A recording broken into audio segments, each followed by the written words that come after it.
Assalamualaikum warahmatullahi wabarakatuh. Di sini saya akan mereview salah satu novel Melayu klasik yang berjudul Siti Nurbaya Kasih Tak Sampai. Nah, penulis dari novel ini bernama Marah Rusli, yang nama lengkapnya yaitu Marah Halim bin Sultan Abu Bakar.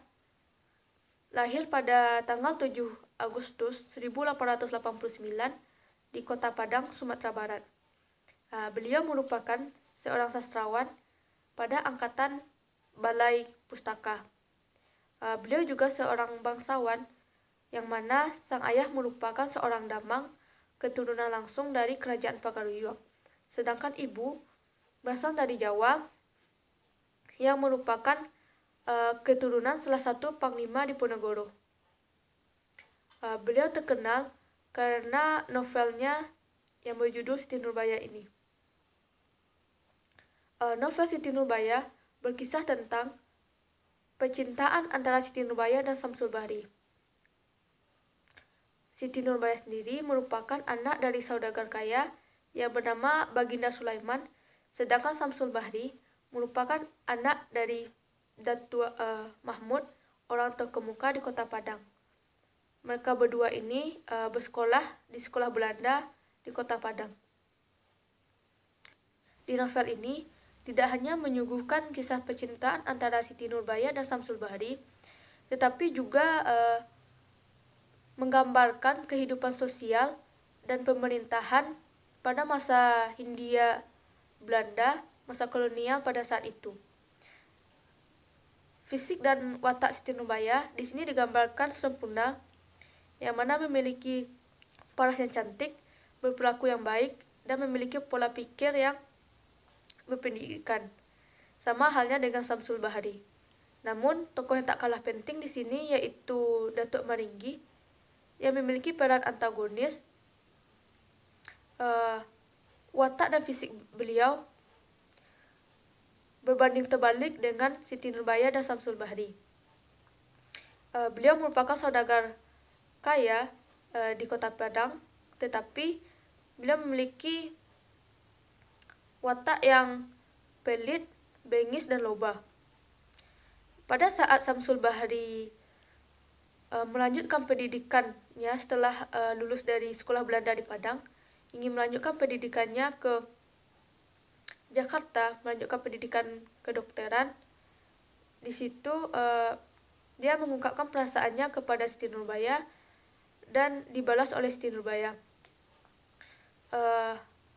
Siti Nurbaya berjanji akan menunggu Samsul Bahri tamat dan akan menjadi pendamping hidup Samsul Bahri. Namun takdir berkata lain. Melihat bisnis dari Baginda Sulaiman mengalami kemajuan, maka irilah Datuk Maringgi. Ia menyuruh kaki tangannya untuk menghancurkan bisnis perdagangan dari Baginda Sulaiman. Maka di situ terpuruklah keadaan ekonomi dari Baginda Sulaiman dan mengalami kemiskinan. Datuk Maringgi ini mengambil keuntungan dari situasi tersebut dengan meminjamkan uang kepada Baginda Sulaiman untuk menjalankan bisnis. Akan tetapi bisnis tersebut tidak berjalan lancar, dan ketika mengalami keterpurukan, Datuk Maringgi meminta kembali utangnya. Namun karena tidak dapat membayar, maka Siti Nurbaya menjadi jaminannya. Mendengar hal itu, Siti Nurbaya pun sedih dan merasa bahwa ia harus menolong ayahnya, maka dia mau menikah dengan Datuk Maringgi. Mendengar kabar tersebut, sontak Samsul Bahri mengalami keputusasaan karena wanita yang ia sukai telah menikah dengan orang lain. Namun Samsul Bahri juga merasa marah kepada Datuk Maringgi karena menghancurkan kehidupan Siti Nurbaya. Di saat itu Samsul Bahri pulang kembali ke Padang ingin menemui Siti Nurbaya. Namun Datuk Maringgi memergokinya berdua dengan Siti Nurbaya sehingga terjadilah keributan. Mendengar hal itu, Datuk Mahmud, ayah dari Samsul Bahri, merasa marah kepada anaknya karena telah membuat keributan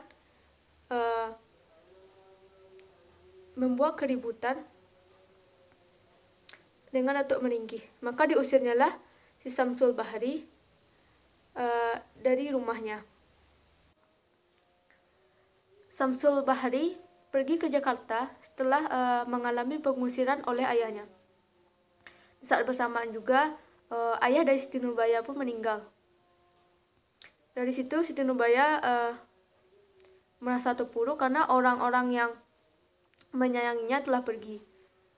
Lalu Siti Nurbaya juga meninggalkan Datuk Meringgi karena menganggap kematian ayahnya itu ulah dari Datuk Meringgi. Karena kerinduan juga kepada Samsul Bahri, maka Siti Nurbaya menyusul Samsul Bahri ke Jakarta. Namun di perjalanan karena mendengar hal tersebut, Datuk Meringgi menyuruh kaki tangannya untuk mencegah Nurbaya menemui Samsul Bahri dengan kedok memfitnah Siti Nurbaya telah membawa harta Datuk Meringgi ke Jakarta. Lalu diadili kasus tersebut di Padang. Kemudian Siti Nurbaya kembali lagi ke Padang setelah bertemu Samsul Bahri di Jakarta. Ternyata dari persidangan tersebut terbukti bahwa Siti Nurbaya tidak melakukan kesalahan, sehingga Datuk Meringgi merasa kesal, lalu menyuruh kaki tangannya meracuni Siti Nurbaya dengan berpura-pura menjadi penjual kue. Ketika Siti Nurbaya memakan kue tersebut lalu meninggal. Mendengar kabar meninggalnya Siti Nurbaya, Samsul Bahri merasa putus asa. Ketika saat itu juga, saat Siti Nurbaya meninggal, ibu Samsul Bahri juga meninggal. Lalu Samsul Bahri ingin mengakhiri hidupnya dengan bunuh diri. Namun untunglah nasibnya, karena ia dapat selamat dari melakukan bunuh diri tersebut. Samsul Bahri tidak melanjutkan kembali sekolah kedokterannya, melainkan dia masuk ke dinas kemiliteran. 10 tahun kemudian, mendengar adanya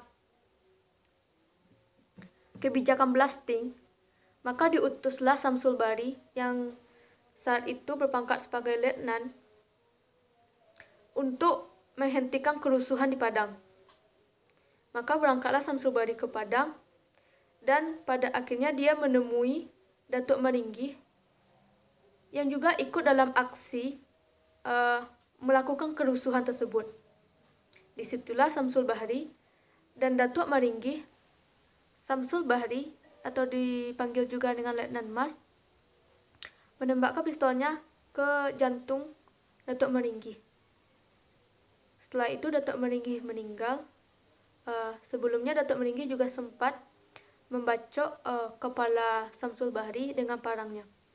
Samsul Bahri dilarikan ke rumah sakit, meminta kepada pihak rumah sakit untuk memanggil ayahnya. Ia berpesan kepada ayahnya, jika ia meninggal, maka ia ingin dikuburkan di antara kuburan Siti Nurbaya dengan kuburan ibunya. Berakhirlah kisah dari novel Siti Nurbaya. Di sini saya juga dapat melihat kehidupan sosial masyarakat Padang pada waktu itu, yang mana tradisi pada masyarakat Padang waktu itu lebih